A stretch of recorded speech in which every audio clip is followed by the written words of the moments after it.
Hello দর্শক বন্ধুরা, কেমন আছেন আপনারা সবাই? আশা করছি বেশ ভালো আছেন। বাংলাদেশের বিনোদন জগতে এখন আলোচনার বিষয় হচ্ছে শবনম বুবলী ও মুন্নির একটি ভিডিও কল।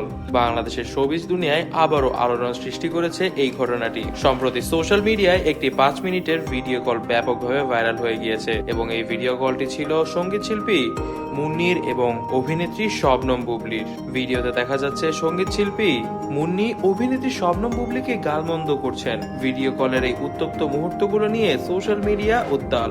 গুঞ্জন উঠেছে যে মুন্নির স্বামী তাপসের সঙ্গে বুবলীর ঘনিষ্ঠতা নিয়ে এই বিতর্কের সূত্রপাত। ভিডিওটিতে দেখা যায় মুন্নি বেশ রাগান্বিত অবস্থায় বুবলির সঙ্গে তর্ক করছেন এবং তাকে বেশ কড়া ভাষায় আক্রমণ করছেন। ধারণা করা হচ্ছে মুন্নি ক্ষুব্ধ হয়েছেন কারণ সম্প্রতি তাপসের সঙ্গে বুবলির কিছু ঘনিষ্ঠ মুহূর্তের স্ক্যান্ডাল সোশ্যাল মিডিয়ায় ফাঁস হয়ে গিয়েছে, যা নিয়ে মিডিয়া জগতে তোলপাড় শুরু হয়েছে। গুঞ্জন উঠেছে জনপ্রিয় সুরকার ও সঙ্গীত পরিচালক তাপস এবং বুবলির মধ্যে নাকি ঘনিষ্ঠ সম্পর্ক তৈরি হয়েছে। কিছু ছবি ও ভিডিও অনলাইনে ছড়িয়ে পড়ার কারণেই এ নিয়ে অনেক বেশি পরিমাণে আলোচনা শুরু হয়ে গিয়েছে।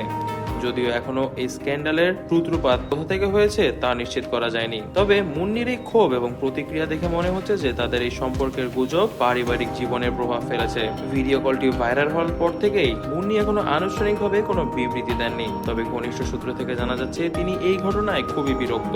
অন্যদিকে বুবলি এই ঘটনায় আনুষ্ঠানিক মন্তব্য করেছেন মিডিয়ার সামনে। তিনি বলেছেন, আমি তাপসের সঙ্গে কোনো ধরনের কোনো সম্পর্কে লিপ্ত ছিলাম না। এরপরও মুন্নি আমাকে যেভাবে অভদ্র ভাষায় গালিগালাজ করেছে, এটা আমি কখনোই মেনে নিতে পারছি না, আর এটা কোনোভাবেই জর্নালিজমের মধ্যে পড়ে না। আপনারা কি মনে করছেন দর্শক বন্ধুরা এই বিষয়টি নিয়ে, তা কিন্তু অবশ্যই কমেন্ট বক্সে কমেন্ট করে জানাবেন। তবে বাংলাদেশের বিনোদন জগতে গুঞ্জন স্ক্যান্ডাল নতুন কিছু নয়, তবে বুবলি ও মুন্নির ও তাপসের এই বিতর্ক কিভাবে শেষ হবে তা নিয়েই সবার কৌতূহল এখন। তবে দর্শক বন্ধুরা, আজ থাকছে এ পর্যন্তই। এই ঘটনা নিয়ে আরো সামনে কিছু জানতে চাইলে অবশ্যই আমাদের ভিডিওটিতে লাইক করে দিবেন, চ্যানেলটিকে সাবস্ক্রাইব করে দিবেন এবং অবশ্যই ভিডিওটি বেশি বেশি করে শেয়ার করে দিবেন। ধন্যবাদ।